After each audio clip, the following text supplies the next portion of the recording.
जय शिवराय मित्रांनो. लोकसभा निवडणूक 2024 आत्ताच पार पडली. निकाल पण आपल्या हाती आले आणि यानंतर देशाचा जो कौल आहे तो आपल्याला कळलेला आहे.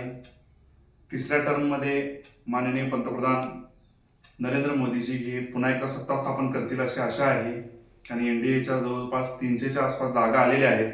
पण मी तुम्हाला जे सांगणार आहे ते जो प्रचारात काही मुद्दे होते की बीजेपी संविधान संपवणार आणि बीजेपी जातीवादी वगैरे आहे, तर मी स्वतः बीजेपीचा प्रचार केला किंवा मी मतदान केलं आणि हे माझं व्यक्तिगत मत मी आपल्यासमोर मांडतोय की बीजेपीच का, तर लोकशाहीसाठी बीजेपी का चांगली आहे आणि लोकशाहीच्या एकूण ह्याच्यात बीजेपी हा एकमेव असा पक्ष आहे जो लोकशाहीला पोषक असा पक्ष आहे. आता तुम्ही म्हणाल कसं काय, तर मित्रांनो आपण बरेच नेते म्हणताना असं ऐकलंय की आम्ही राजेशाही संपली, आम्ही घराणेशाही मानत नाही वगैरे वगैरे वगैरे. पण मी एक 2-3 मुद्द्यांवरती तुम्हाला सांगतो. इथं कुणालाही नावं ठेवणं, कोणी वाईट आहे खराब आहे म्हणणं नाही. मी माझं व्यक्तिगत मत आपल्यासमोर व्यक्त करतो आहे. पटलं तर व्हिडिओला लाईक नक्की करा. जर आपण विचार केला 20-25 वर्षापूर्वी शिवसेना, या शिवसेनेचे राष्ट्रीय प्रमुख कोण होते? शिवसेना प्रमुख कोणाच्या हातात निर्णय क्षमता होती? कोण घेत होतं? आडनाव ठाकरे होते. आज निर्णय घेणाऱ्यांचं आणि त्यांचे प्रमुख ठाकरेच आहेत. 30 वर्षांनंतर कोणीतरी ठाकरेच असणार आहे बघा. त्यानंतर सांगतोय दुसरा, शरद पवार साहेब यांचा राष्ट्रवादी काँग्रेस. आता या राष्ट्रवादी काँग्रेसचा 20-25 वर्षापूर्वी निर्णय घेण्याची आणि पक्ष चालवण्याची किंवा सत्तेत आलं तर सत्ता पद भोगण्याची कोणाचं आडनाव असणार आहे? आडनाव असणार आहे पवार. आज कोण आहे? पवार. आणि 30 वर्षानंतर कोण असणार आहे? पवारच असणार आहे.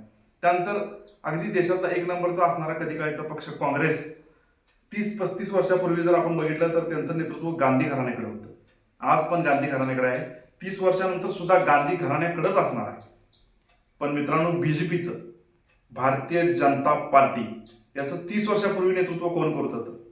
आज कोण करते आणि 30 वर्षानंतर कोण करणार आहे? कोणी सांगू शकत नाही. सांगू शकता की अमित शहाचं पोरगच गृहमंत्री होईल, नितीन गडकरी यांचंच पोरग होईल? कोणी सांगू शकत नाही, कारण तो लोकशाहीतला पक्ष आहे. यामध्ये कुणीही होऊ शकतं. इथं घराणेशाही नाही आहे. लोकशाहीचा खरा पक्ष फक्त भारतीय जनता पार्टीच आहे, जिथं घराणेशाही नसते. काही लोक म्हणतात की हा पक्ष जातीवादी आहे. काय जातीवाद केला या पक्षाने? या देशाला 3 राष्ट्रपती दिलेत बीजेपीने. डॉक्टर APJ अब्दुल कलाम वाजपेयींच्या काळामध्ये, यानंतर रामनाथ कोविंदजी मोदींच्या काळामध्ये, आणि आता आहेत त्या द्रौपदी मुर्मू. यांच्या जाती सांगणार नाही मी, पण तुमचं तुम्ही बघा इथं कुठं बीजेपीने जातीवाद केला. आणि म्हणूनच लोकशाहीसाठी अतिशय चांगला पक्ष जर कुठला असेल तर बीजेपी आहे. म्हणून आम्ही बीजेपीच्या विचाराचे समर्थक आहोत. कुणाला पटो न पटो, आम्ही फक्त बीजेपीचाच प्रचार करतो. कारण लोकशाही वाचवायची असेल तर बीजेपी पाहिजे, घराणेशाही पाहिजे असेल तर इतर पक्ष आहेत. निवडणूक संपलेली आहे म्हणून मी आता हे सांगत आहे. जय शिवराय.